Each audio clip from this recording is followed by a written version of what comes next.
April 1st. When the voice announcing our descent crackled over the PA, Dad woke up and tried to stretch. "What's up?" he mumbled. "Buckle up, Dad, we're landing in Beijing." The plane floated and circled for a while, and I looked out the window and at a curious sight.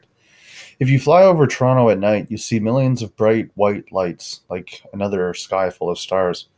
When I looked down at a city that was almost 3 times as populated, I saw only bits of weak yellowish light here and there.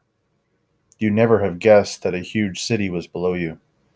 The plane bumped down hard and taxied along a rough runway towards the terminal. We hauled ourselves out of our seats and I lifted the aluminum Betacam case from the overhead storage bin. We wandered, bleary eyed and exhausted, to the baggage room. Dad was wide awake by the time we got our bags and when we went through the passport and customs check. We were slowed down a bit because of the Betacam and the electronic equipment we had with us. The camcorder, a small tape recorder you could dictate into, a portable CD player, a portable shortwave AM FM, and a Walkman. Dad had to list them all on a piece of official looking paper. The custom guys wore brown uniforms and looked as bored and sleepy as I felt. As we left the passport check, we passed by glass doors leading outside. Lots of people, mostly men, stood on the other side of the glass holding up signs with names on them. "There's supposed to be one here to meet us," Dad said as we inched along the crowd. "There, Dad, look." I pointed to a tall, thin Chinese man in gray sports jacket. He held up a piece of cardboard with Jackson printed on it. Dad and I struggled through the crowd out the door into a cool, dry evening and walked over to our sign man. "I'm Jackson," Dad said, holding out his head. "Ted Jackson." The man gripped my dad's hand and pumped it as if he was trying to get an engine started. "How do you do? Welcome to Beijing, Mr. Jackson. I am Xingbing Wang." Mr. Zhu gave us a big, friendly smile that was jammed with crooked teeth. He was only a couple of inches shorter than me and had a long face, not like the Chinese Canadians in Toronto. Most of them are fairly short, with round faces and broad, flat noses. Mr. Zhu had quite a honker on him, a sharp, hooked nose that looked almost Arabic. His voice was high, like a little kid's, but there was a bit of gray in his brush cut, so he was probably older than Dad. "This is my son, Mr. Zhu, Alexander." Mr. Zhu did his pumping routine on me. He held onto my hand and said, welcome you to China. Rak Shanda." Mr. Zhu had a trouble getting his tongue around my name, I guess.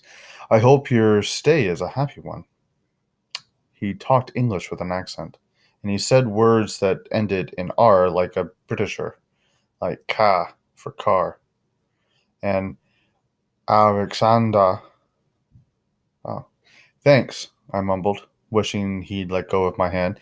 "We have a car," he said, and finally released me. We got our stuff packed into the trunk of a Nissan and climbed in. Dad and I got in the back and Mr. Zhu in the front with the driver. We got pulled out of the airport parking area onto the straightest road I've ever seen in my life. I stretched away ahead of us until the yellow light lamps that lined it on either side disappeared into the distance. Dad and Mr. Zhu made small talk about the flight while I settled back in the seat. I looked at my watch. It was past 1 in the morning, China time, and that meant that we had been traveling almost 24 hours. I hadn't slept more than an hour or two of that. Dad was talking excitedly. Now that he was back on Earth and not threatened with another takeoff, he was his old self, asking questions and barely letting Mr. Zhu get an answer out before hitting him with another one. I gathered from the conversation that Mr. Zhu was assigned by the government to the CBC News team, which was made up of 2 people, Dad and Eddie Nolan. And his job was to help arrange interviews, visits to factories and other places the reporters wanted to visit, interpret for them, get tickets for them if they wanted to travel to for them if they wanted to travel, etc., etc. I wondered why Eddie Nolan couldn't do that for himself, but I was too tired to butt in with questions on the way I usually would. After a while, we entered the city and drove along wide, nearly deserted avenues. Then the Nissan made a sharp turn into a parking lot in front of a big building.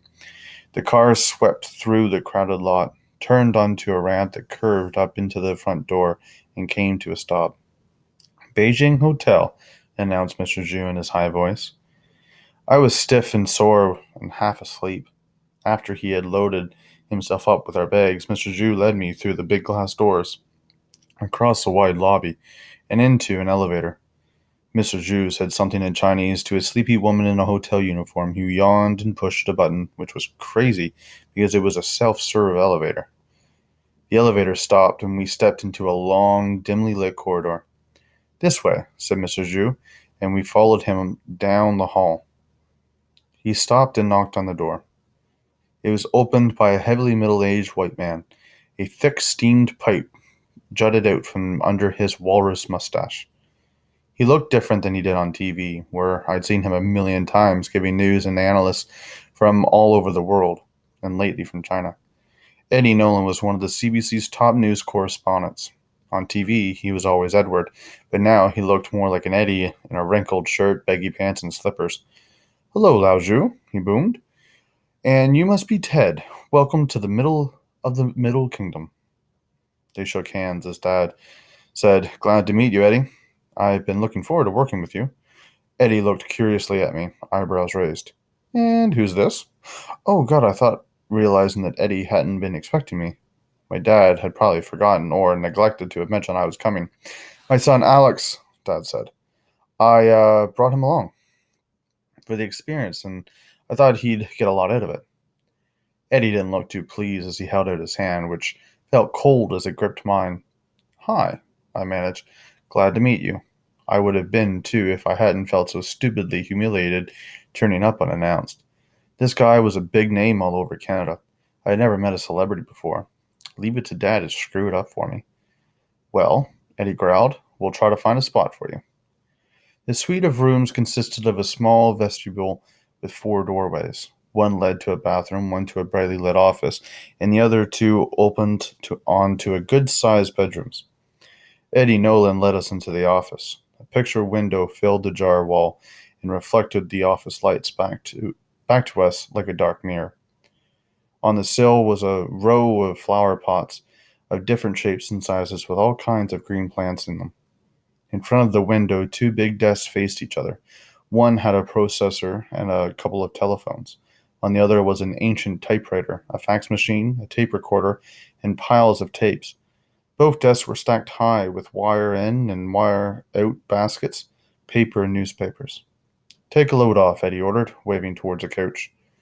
Dad put the Betacam on the floor. He and I sat down on the couch while Mr. Zhu helped Eddie stow the suitcases somewhere. I thought I could hear Eddie grumbling to him from the other room. Eddie came back and got some bottles out of a small fridge. He snapped them open, plunked them down on the coffee table, and collected some glasses from one of the desks. Have to rinse these out. Be back in a minute, he said. Well, Dad said, looking around the room with sparkling eyes, I guess this is the newsroom. Dad, didn't you tell him I was coming? I guess it slipped my mind. Don't worry, it'll be okay. You look like you could sleep for a week, he added, changing the subject like he always did when he always does when I'm mad at him. Mr. Zhu came in and took one of the armchairs. He crossed his legs at the ankle and settled back. Do you live here in the hotel, Mr. Zhu? Dad asked him. Oh, no. I live about 20 minutes of bicycle from here. Please call me Lao Zhu, he added. Lao means old. Zhu is my surname. In China, we put the surname first. My given name, Bing Long, means bright dragon. And I hope you'll call me Ted. Would you like I give you a Chinese name? Lao Zhu said, looking at me. Yeah, that would be great. Okay. I call you Shandan. Sounds like your name, Alexander, which is hard for the Chinese to say. What does it mean? Lao Zhu got up from his chair and went to one of the desks. He wrote two characters on a piece of paper and handed it to me. The paper showed this. Shanda means tall mountain in Chinese. Good name for you as you're a tall boy. I folded the paper and put it in my pocket. Thanks, I said. Dad, can we go to the Great Wall tomorrow in the Forbidden City? Dad laughed. We'll see, we'll see. Give me a break, will you? Eddie came back with the clean glasses and poured beer into three of them. He dumped some orange pop into the other and handed it to me. He raised his glass. Welcome to China, Jacksons, and here's to successful news gathering. I tried a sip of the pop. It was tasty but very sweet. Dad took a long swallow from his glass, then another. Ah, he said, that tastes good. I was thirsty. Yep, Beijing beer is excellent, Eddie said, wiping foam from his mustache. And I ought to know, right, Lao Zhu? Lao Zhu had hardly touched his beer, and he laughed politely at Eddie's joke. After a few more minutes of small talk, Dad took a look at me and said, Alex, you better hit the sack. I'm okay, Dad, I said, not convincing anyone, including myself. Come on, off you go. Beijing will still be here tomorrow when you get up. Or is it already tomorrow? China is 12 hours ahead of us, right? And we cross the international date line. Right. Eddie led me to a large bedroom with two single beds in it. He said good night and left the room. Almost before he had shut the door, I had taken off my clothes, dropped them on the floor at my feet, and crawled into the bed nearest the window. I fell asleep right away. When I woke up, the bedroom was dim, but I could see the light around the edges of the curtains. In the other bed, Dad was sprawled in a tangled twist of twisted blankets, snoring away, one foot hanging over the edge of the bed. I lay there, groggy and dazed, until my excitement came back with a rush, the way that you feel right after a thunderclap. I was actually in China. I pulled on my wrinkled cords and went to the bathroom and splashed water on my face. Back in the bedroom, I pulled on a t-shirt, slipped into my deck shoes, and rummaged around in my suitcase until I found my China guidebook. I left the apartment, heading for the elevators. I went up to the roof, got off the elevator, and ran down the hallway and pushed the door open. It was chilly out and clear. The air smelled dry and dusty and a little smoky. I looked over at the wall to the noise and a bustle of Cheng, an avenue 7 floors below. Wow, what a sight. I have never seen a street like it. There are 10 lanes, 3 each way for cars and buses, and 2 each way for the rivers of bicycles that flowed past. The riders weaved in and out, acting just like cars in a jam in Toronto. Impatient, ringing their bells, pushing each other as soon as the light changed. A few had passengers. They sat on the rat-trap carrier behind the driver, legs dangling inches from the pavement. I took a walk along the roof to the west until I got to the corner. Below me on the other side of a narrow side street was more than 600 years of history, the Forbidden City, where the emperors had lived from 1368 until the early 1900s when the monarchy was overthrown. It's a city in its own right, sitting quietly in the middle of a modern, busy Beijing, surrounded by a high wall and a moat. Inside the thick walls are courtyards and wide, low buildings with gracefully sweeping roofs covered with orange tiles. There are even pine trees and gardens, alleys, and parks. The wall of the Forbidden City's southern border faces Chang'an Avenue, which across a moat which spans by 3 marble bridges. In the center of the wall is Tiananmen, the gate of heavenly peace, looking out on Tiananmen Square. I made a promise to myself to visit Forbidden City as soon as I could, and that I would get back down to our and then I would get back down to our rooms to see if Dad was awake. He wasn't. I wrote this stuff, and now I'm finished, and I'm tired again. So I'm going back to bed.